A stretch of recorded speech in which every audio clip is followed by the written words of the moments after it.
All right, well, the intent is while my technical team here work away, I was going to show you a program called Manga Studio, which is, contrary to its name, it's not just for manga, it's for drawing comics, basically. I don't know how many people here are actually here for drawing comics or just here for the nice atmosphere. I don't know. Can I show how many people are drawing stuff, draw comics at the moment? There's a bunch of people, okay. How many people use a computer to do that? It's about the same people. One person drawing on computer but not drawing comics.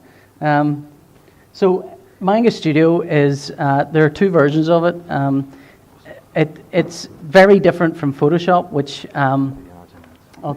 Photoshop is often used for drawing stuff, for drawing comics and so on, but Manga Studio is very tailored and very specifically for drawing comics, and it's got loads of great features for doing that. And there's a couple of price points for it.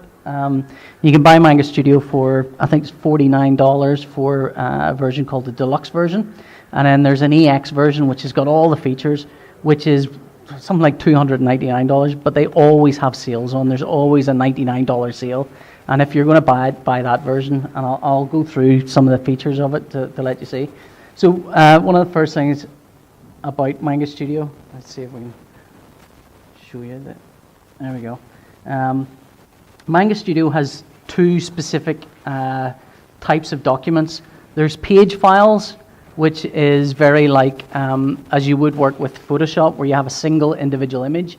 But there are also stories, and a story is, let's see, new story. So a story, those are my sons there in the background, you can see.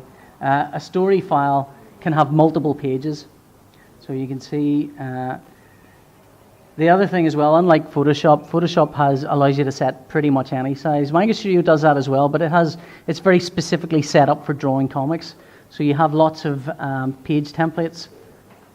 So for example, and they are all set up with a live area and crop areas and a bleed.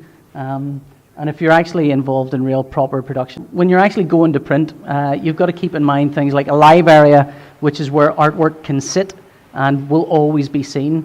And then you've got typically what's called a bleed and a crop area. And a bleed and a crop area is if you want artwork to go off to the page, to actually run off the page.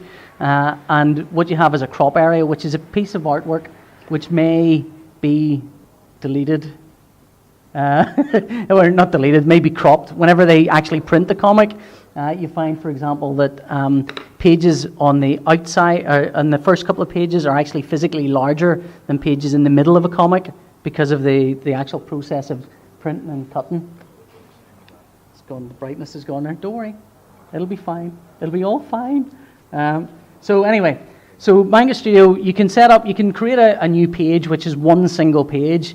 More usefully, you can create a story, and that is quite dark. Let's see, I'll turn the brightness down a bit. Oh, too much dark. Yeah, you should be able to see that now.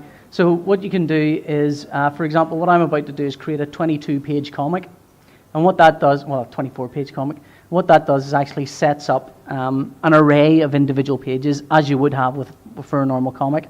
Binding position and starting page are really about, if you're doing manga, you can read from the left onwards. So your starting page is actually a left-hand page, isn't it? Yeah, your starting page is a right-hand page. If you're doing normal UK, US comics, the starting page is the opposite of that. And then you can have double and single pages. So that means that the pages inside can be sort of two pages stuck together. So we'll start that. There we go. Give that a second. So now you can see there very quickly I've created 24 pages of a comic. There's nothing in it yet, but there's 24 individual pages, which is not something you can do in Photoshop. So it's one of the first things you can do with it that's different from Photoshop. Like Photoshop, you'll see here there is the live area. Live. So anything within that will be printed. This area here is a kind of, I normally have a Cintiq, which is much fancier, but this is a bit harder to do. This here is sort of bleed. So if you want artwork to come off the page, it's actually got to go from here upwards. This area is safe. In other words, it's unlikely to be cut. This area here, anything you draw within it might actually get chopped off. So if you're drawing somebody doing so, you say you've got a wee guy there going, look at my very important amulet, which I'll draw up here in the corner. What can happen is when it actually goes to print, you can end up losing that little bit, which is why you don't do anything important up there. All the important stuff happens within this area. So let's see. I'll come in that. Don't see it. There we go. So like Photoshop, there are layers that you can work with.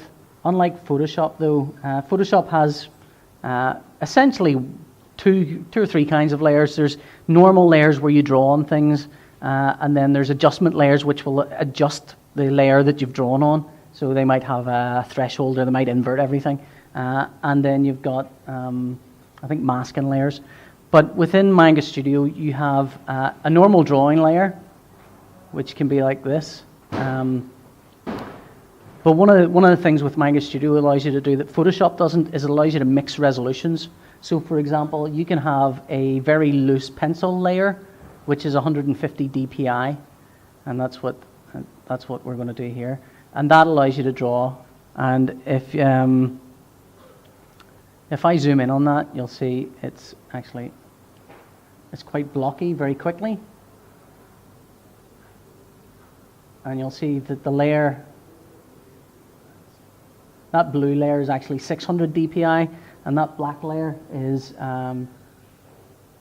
300 dpi. So you should see the blockiness, the difference there if I zoom way in. And the reason that that's useful is that it allows you to create really massively complex files with lots and lots of layers that Photoshop would just keel over with. In Photoshop, if you want to have 20 layers, they've all got to be 600 dpi. If you want to Superman, I don't know how many people are aware of the fact that in comics often comics artists will usually use blue line to do pencils, or will sometimes use blue line. Blue line penciling is done because blue traditionally wouldn't have been picked up by a scanner or by a printer's scanner whenever they were going to print work. So if you pencil in blue, you don't need to rub anything out. But in Manga Studio, what you can do is you can sort of do that as a loose pencil. And the thing is, I've made the mistake of doing that black, but I can very quickly turn it blue. There's a one button you can press that'll turn that whole layer blue. I can then add a new layer on top of that and start using that as a basis for my drawing. So I can then... And again, one of the differences with Manga Studio and Photoshop is that within Manga Studio, this entire document is black and white. Although you're seeing blue there, what's happening is Manga Studio under the bonnet is going, this black and white layer I'm going to display as blue. If you wanted to do the equivalent in Photoshop, you'd have to convert your entire document to blue. And depending on the speed of your processor, that could be, you're waiting 2 or 3 minutes to do that. And then you convert a layer to blue. And then you realize you've misconverted it and you meant a different shade of color, or a different hue. You might want red or something. And then you've got to reconvert it to black and then convert it back to red and so on. Whereas Manga Studio very easily allows you to, so that's blue, but I can change that layer to say, let's change that to red. There we go. So now I've got 2 layers of color. But again, for Manga Studio, this is all black and white stuff. So I'm going to adjust that way down. So let's see. So I've faded that blue out now. And we can just keep working away. Oops. The other thing with Manga Studio is brushes. There's a whole bunch of brushes that you can use in there.